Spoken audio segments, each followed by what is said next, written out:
Hey guys, Drifter here. Welcome to episode 1 of Underrated. It's going to be a new series on my channel where I review a film, a comic book, a TV series, just generally anything that is severely underrated and much more influential than people give it credit for. Today we're going to be starting off with Rollerball. It's going to be a mostly spoiler-free review, but does have more spoilers as the video goes on. But the movie is over 40 years old anyway, so you've had plenty of time to see it.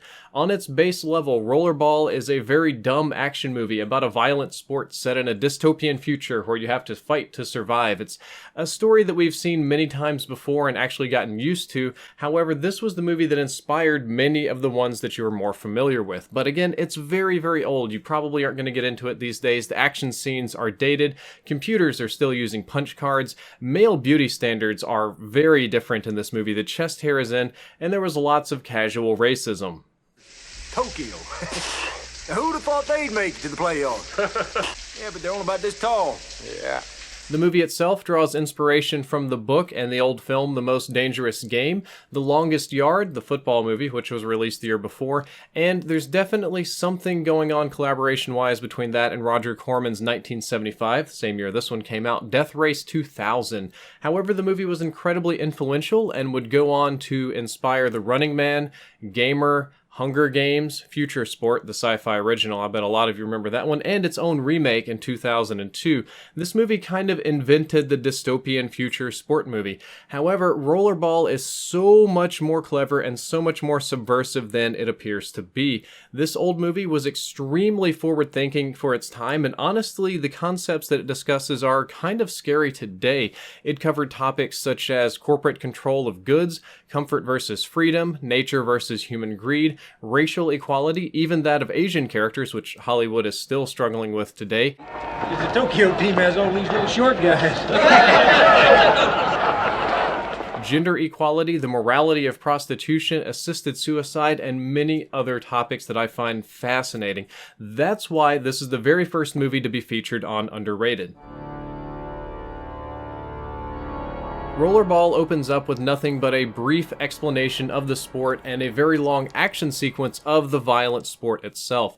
Everything seems okay and kind of fun as the players are running around on their roller skates and being pulled by people on motorcycles and scoring. And yes, it's violent, but as it goes on, it gets increasingly brutal. The players get maimed, mauled, set on fire, generally murdered, and the only punishment is a penalty to the player. Special emphasis is placed on the brutality of the deaths because the crowd, the corporate overlords, and even the players themselves see this as a glorious thing. Even the main character, Jonathan Eves, who's a 9-year veteran of the sport, absolutely loves it. I love this game, Moon Pie. I love it. Yeah. It's very clear early on that morality has been completely subverted because nobody has any issue whatsoever with the wanton murder of other people. One of the key plot points of the movie is discovering why this game was invented and why it exists to begin with.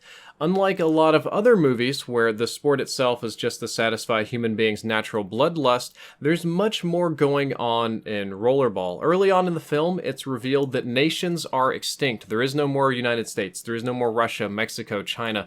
They've all been bankrupt. They've all conquered. And corporations now own everything. Every city is corporate owned, every state, every plot of land, and every person, because to be employed or to exist, you essentially have to sign a contract of service with one corporation or another.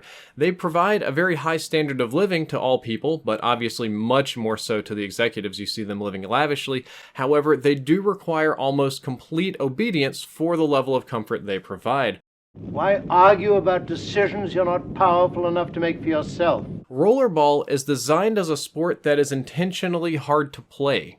It's a significant game in a number of ways. The velocities of the ball, the awful physics of the track. In the middle of it all, men, playing by an odd set of rules. It's not a game man is supposed to grow strong in, Jonathan. Not only is it designed to be difficult to play, but it's a sport where players are not supposed to live very long. It conditions the population into glorifying death, getting used to the expendability of lives, and the futility of resistance against things they cannot control. Nobody survives the sport, nothing lasts forever, it's all temporary. When players die, the next generation of players move in very quickly and generally aren't celebrated. Just the team itself, which is corporate owned of course, is celebrated, and not the individual person, which is just like fascist ideologies. Fascism essentially requires youth empowerment and youth coming up to replace the adults as they die in combat or as they are no longer useful and are being removed. Our hero, Jonathan Eves, is disliked by the powers that be simply because he's survived long enough to become famous. A game that is not supposed to support individualism has allowed an individual to survive long enough to become famous and, in some ways, at least in the minds of the population, more powerful than the corporate overlords themselves. Not only has he survived, but he's become better and stronger in a game that is intentionally designed to destroy people.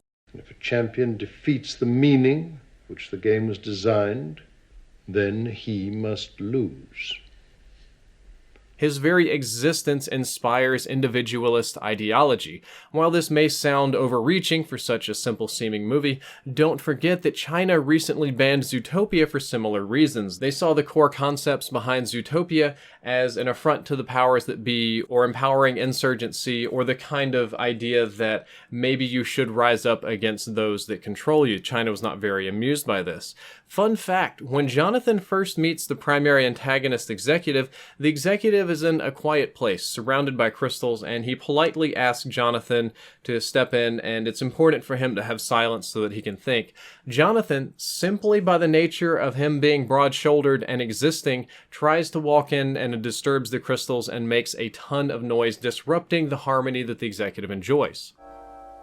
Come in, Jonathan. Keep silence with me for a minute, won't you?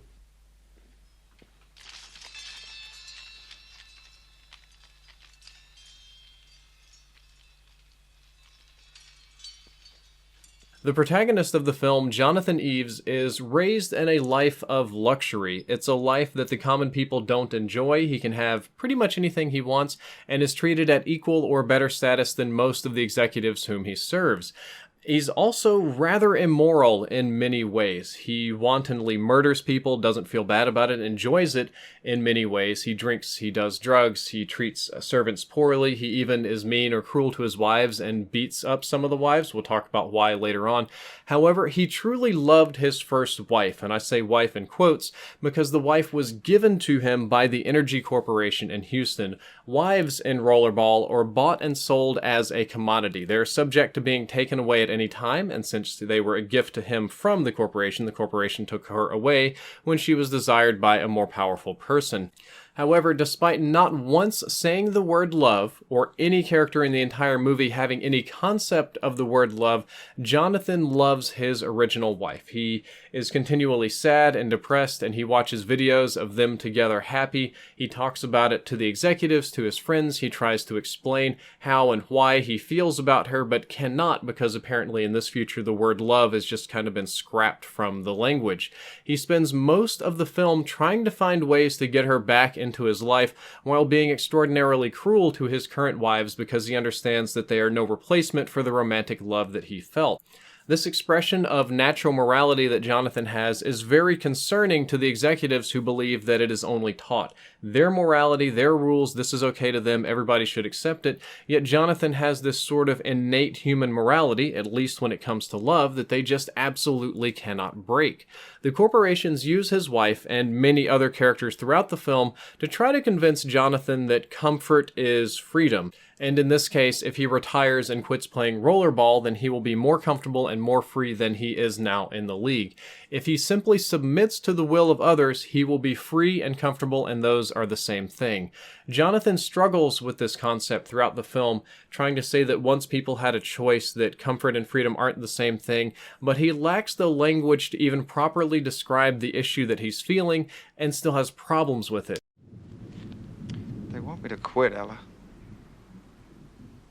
Then quit. Just like that, huh? But you've got to do it now. You've got to before it's too late, whether you want to or not. Jonathan even tries to go to a library, much to the chagrin of his friend, who belittles him for it. What'd you need books for? I just Just want to study up on some things. And in the library, he tries to find some books that will maybe help him understand things. However, libraries don't have books in the future. They're just digital summaries of books that have been altered, summarized, or paraphrased. The corporations pitch this as much more efficient than having physical books, and you can have 1,000,000 books in one place. We just shrink them down and make them our way, and you can read them. And what's scary to him is that in the libraries, there are no books, just the summaries. And there are no librarians in the libraries. They're just customer service representatives that retrieve the digital books for you.